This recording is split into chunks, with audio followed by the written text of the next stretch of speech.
твои снимки, татко. Така ли? Когато си бил войник. Да, а пък Не съм бил войник, трудовак. трудовак. Ама имате на една снимка и като на това, на бюрото с телефона, докато разберат кой си. Разкарваха ние бяхме 10 момчета така от Македония и разкараха от поделение на поделение. И в Белене не откараха там и така. И като се върнах, откараха в Кремниковци, Софийско. Там има манастир. На манастира е имало военно поделение. И понеже не напознават, аз никъде не споменавах и не казвах какъв съм, що съм и откъде съм. Но иначе се поддържа. Правихме снимки, карай ги тези момчета да образуват буквата М. М. Да снимки правят. Ей, тук пак е на Папашчер, не знам дали вие сте чели книжката. Тук на Папашчер, когато 70-та година ли организирахте, татко, горе? Да. Ставаме колективно, имени дни и така нататък. И решихме да организираме екскурзии. Те това ще го прочетат, татко. Нали не записвате вече? Ама има го. И после? Да. За екскурзията. И първата година се събрахме 35 човека. Отидахме там. По случай Линден. Взимахме, да, и Линден, разбира се. Взимахме 2 овце, на шиш ги въртяха, правяха това и прекараме. Другата година решихме да се активизираме. Създаде се комитет от 5 човека. И почнахме агитация. Организирахме 150 човека. 150 човека, македонци.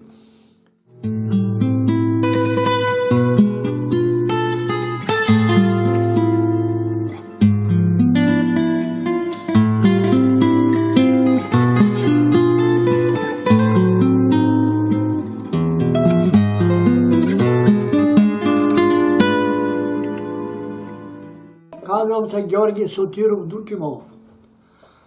Роден съм в село Горно Броди, Егейска Македония.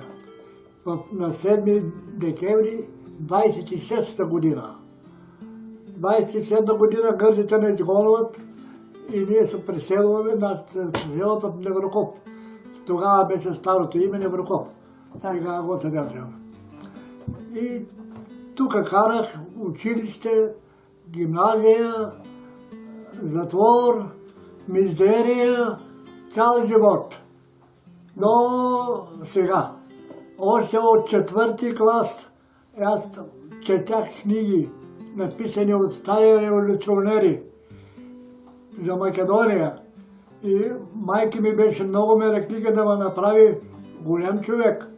Ама мене не ми вървеше тази работа. Аз звакала ми беше в Македония.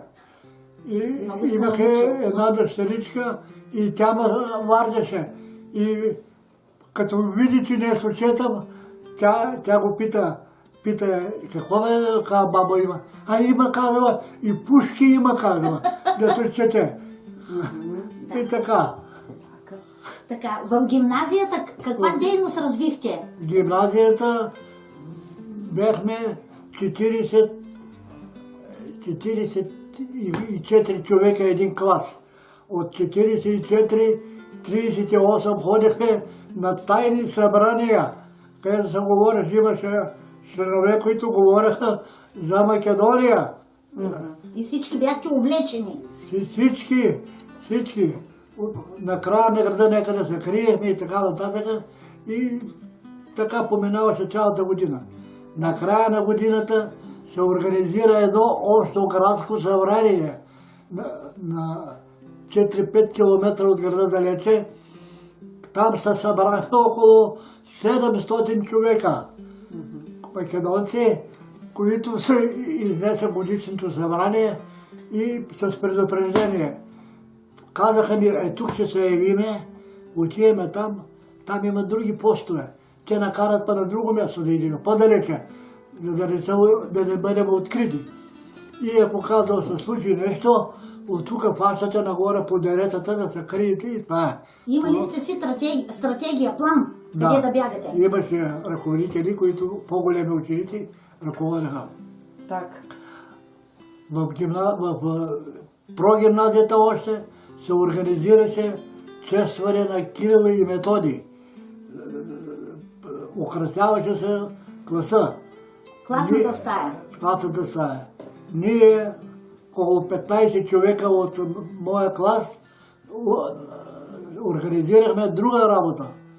Купихме един рисователен лист, голям, и отидахме с Спас Писом, там някъде към гробищата накрая, и аз нарисувах едно знаме черно и червено.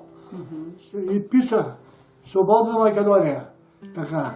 Да. За нея не се борим, за нея не умрем. Тая рисунка я откарахме в класа и я закачахме на стената и отгоре положихме един венец от Свежи цветя. И всички застанахме, някои взимали ножове, други тояги, стояхме отдолу да не би да го свалят знамето.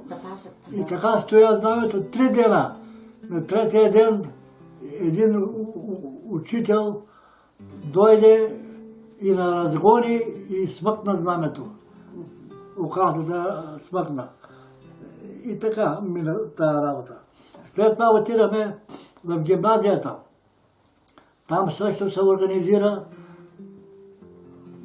агитация по македонския въпрос. Ние, няколко човека, аз и още няколко, решихме да издадеме вестник, стен вестник, македонска мисъл. И намерихме един добър художник.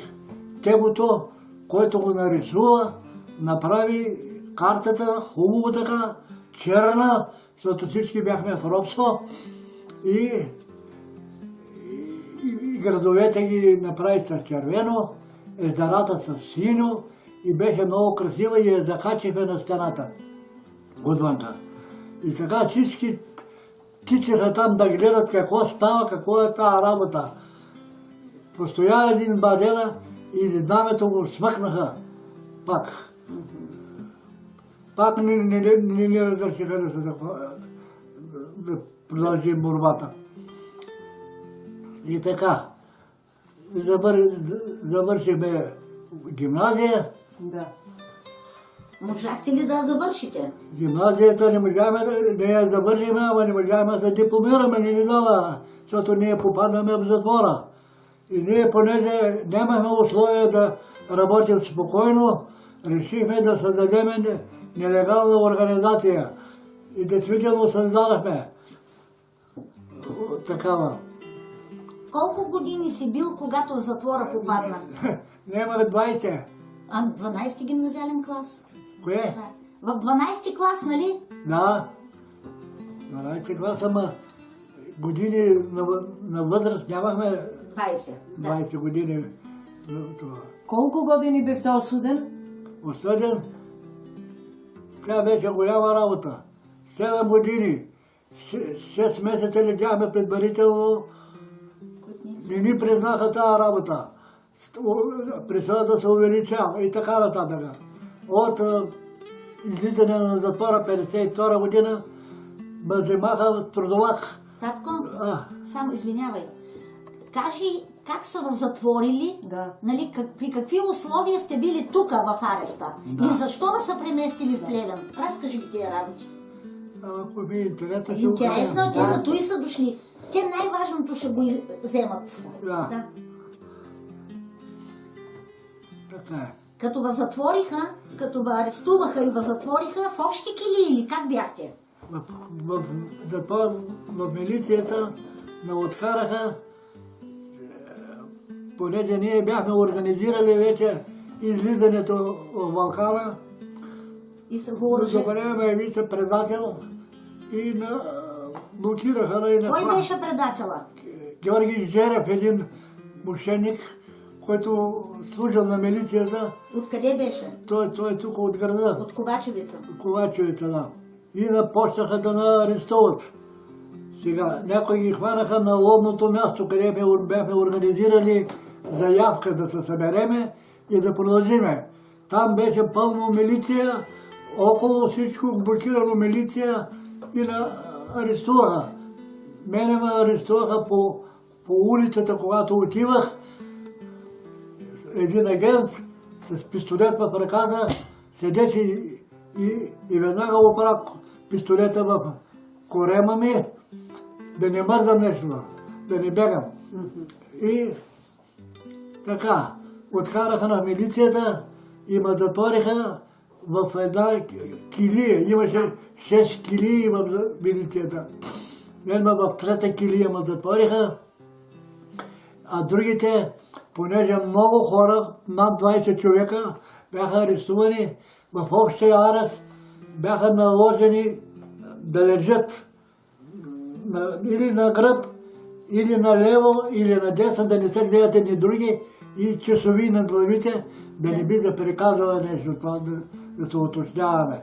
Така там стояхме 30 дена, докато приключи следствието. След това една вечер ме натовариха на една кола и с охрана и ме откараха в затвора. Там бяха определили специална килия за нас с цел да не се мешим с другите стари затворенци, които те наричаха грешници. И така, там постояхме доста време. При нас идваше прокурора Кирил Николов, който искаше да ни агитира и ни казва да го слушаме и ще ни откара в Македония да видим какво е положението там. Добре, ама ние си имахме други разбирания, нас не интересуваше комунистическото решение. Ние искахме независима Македония и това е, повече не. И така. Сега в затвора постояхме 6 месеца или 7 ли и се насрочи дело. Процесът се насрочи в града, в съдебната зала. Добре, ама голям беше интереса. Много хора, нас настроиха 12 човека, бяхме вече подложени за присъди и оградени с полиция и накараха там на затвора. По пътя ние не се подчинявахме, приказвахме, викахме и така. Отиваме там, пълно народ отдолу чакат да нас видят. Граждани. Кои сме ние. Добре, ама те като видяли това народ и помещението тясно, отложиха делото. Още за няколко дена, тогава в гимназията, гимнастическия салон, насрочиха делото, понеже салона е голям и нас накараха с вече не да ходиме, а накараха с кола, с джипка, да не нагледат хората и откараха на там всички. Процесът продължи 5 дена. Един по един изследваха и така. Накрая на процеса питат на доволни ли сме или не, ние всичко ги отказвахме и казваме, добре сме, като излезем от затвора, ще продължим да се борим за Македония. И те да ни изоставиха и почнахме ние да пееме. Човекове, тази песна беше тогава на мода от Македония и други песни революционни. Всичко гърмеше, народа зяпа, отвънка чака и дадаха ни кратко свиждане с родителите и пак в джиповете и в затвора. Там престояхме, колко време престояхме, дойде ден да Илинден. Ние чествахме всяка година този ден. Илинден правихме тържества. Този ден излезахме на двора на затвора и почнахме да пееме и да декламираме за Илинден. Идва надзирателя, който ни кара да спрем и да се прибереме. ние отказваме, продължаваме си. Идва главният началник там на затвора и той и ние го изгонихме.